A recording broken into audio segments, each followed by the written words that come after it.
Welcome back. In this video, we're going to be discussing Nini Lungalang's poem Mirror.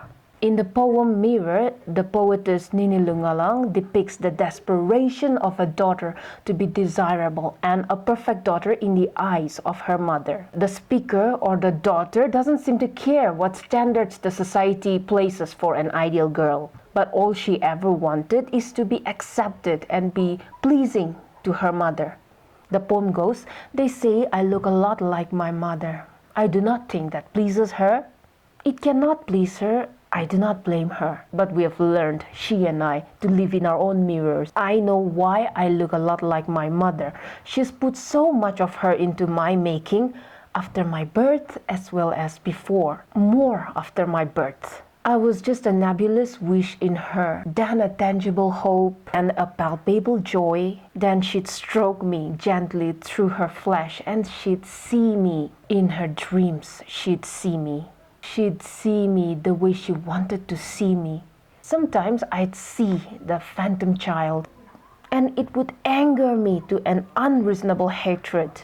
I'd see it in the things she'd say. Why aren't you? Why can't you? Why do you always? Why do you never?" And I would weep in wild frustration, weep hot and helpless. Hopeless tears. Hopeless because I'd recognize even then my invulnerable rival, my little enemy, what I had never been and what I could never hope to be and did not want to be. So you see, I look a lot like my mother. She stamped herself so deep in me with things that are of hers and things that are of hers and did not want to be. Yes, I look a lot like my mother and my daughter looks a lot like me. So as you see in this poem, the speaker here is now a grown-up daughter, a married daughter who herself is a mother now, and then she thinks back in the past when she was a little girl. And when she was a little girl, people would say that, "Oh, you look a lot like your mother." And people would tell her mother that, "Oh, your daughter looks a lot like you." But the speaker, the daughter here, says that, I never thought that she'd like hearing that. I'm sure it cannot please her. And why would she be happy? I'm nothing like her. I'm not half as good as my mother. So when people say that, "Oh, your daughter looks a lot like you," the speaker thinks that she cannot be happy with that because she feels very imperfect. But then she says that as time passed by, we learned to live in our own mirror. When she looks at me, she sees herself, and when I look at her, I see my future. In the next stanza, the speaker says that I know why I look a lot like my mother. I look like her because she's put so much into me. She's put a lot of herself into me. She's put a lot of her thoughts and her ideas, and she's given her best in making me. So it is obvious that I look a lot like my mother. She has put in a lot of her after my birth and even before I was born, when I was in her womb. Like the advices that the mother gave her, or like the teachings, and whatever the mother learned, whatever the mother knew, she wanted to put it into her daughter. The speaker says that in the beginning, I was just a nebulous wish growing inside her womb. And then slowly I turned into a tangible hope, a hope that one day I would grow up to be like her. Then a palpable joy.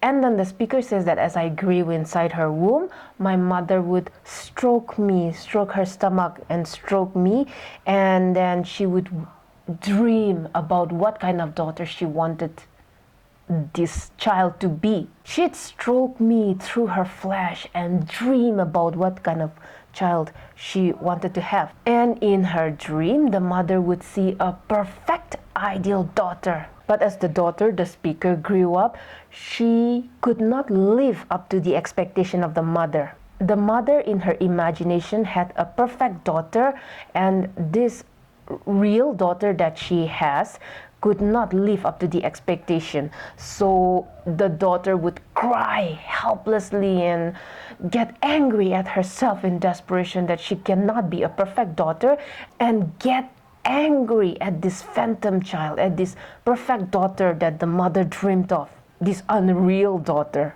unreal daughter that the mother sees in her dream. And how does the speaker see this phantom child? How does this daughter see this child that the mother dreams of should see in the way the mother scolded her. The mother would scold her saying that, why aren't you like this? Why can't you be like that? Why are you always like this?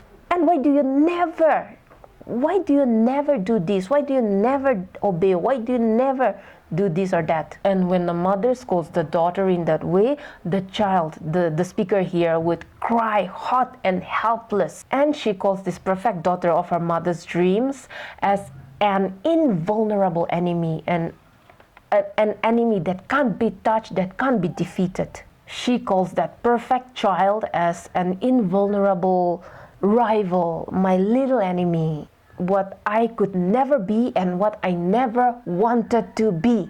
So as the poem concludes, the speaker says that, so you see, I look a lot like my mother because she had stamped herself so deep into me through her teachings, through her advices, through the way, through the manners that she taught, and through the way she talked, and through the way she behaved, through her personality. Intentionally or unintentionally, the mother was putting a print inside the child and making the child, turning the child into more and more like herself with the things that are of hers, her manners, her quality, her behavior, and her own flesh. The mother was in that way building the child, making the child into her own self. The mother also was an imperfect person, and when the child was born, she wanted her child to be perfect, to be better than her. That is why the mother was scolding this child all along. But the daughter, as a child, did not understand and thought that she could never be that perfect daughter. She could never be as good as her mother. But in the end, she realizes and she understands why the mother was scolding her all this time. It was not because the child was imperfect, but because she wanted the child to be better than herself. She wanted her child to be better than herself. So the mother in the end says, yes, I look a lot like my mother, and my daughter now looks a lot like me. With all my manners, with all my attitudes, with all my imperfections, and looking at my behavior and imitating it, my daughter is picking up whatever I say, whatever I do. As the poem opens, the speaker says that people often tell her that she looked very much like her mother, and she feels that her mother might not have liked such a statement. But then we must remember that the mother never said that she disliked looking like her daughter. It's just that the daughter feels so imperfect in comparison to her mother. The poetess Nini Lungalang was born in Kohima in 1948. I did not know about other tribes, but typical Tenimis don't praise their children much, and absolutely not in front of the child. They always fear that the child will stop trying to be better, or those praises will get into their heads, even though they love their children to death. The speaker in the poem also says that we've learned to live together, like looking at our own mirror, living with our own mirror. When the speaker sees her mother, she sees her future self. And when the mother sees her child, she sees her past self, her past childhood. This poem mirror reflects on the generation gap. The mother and the daughter in the poem finds it difficult to get along because of their expectation towards one another. The daughter feels frustrated because she feels that no matter how hard she tries, she can never make her mother happy. She can never meet her mother's expectations. The poem Mirror is a confession of a daughter who is told that she is very similar to her mother, like a copy of her mother. But the mother does not react to be pleased. So the daughter might have been disappointed at first, but slowly she has learned to accept the idea that, well, why would she like to look like me? I am not half good as my mother. When she was pregnant with the daughter, the mother had imagined whole day, whole night about how her daughter would look like, how her daughter would act or think or talk or walk or anything. She had an ideal picture of a daughter that would be born to her, a wish. And when the actual daughter was born, she was filled with so much hopes and joy. The mother had the image of a perfect daughter, but in reality, the actual daughter who was born to her was born with many imperfections, Maybe not physically, but in her manners, in her attitudes, in her character, in her personality. The daughter feels frustrated and a deep sense of hatred for the imaginary perfect daughter of her mother's dreams.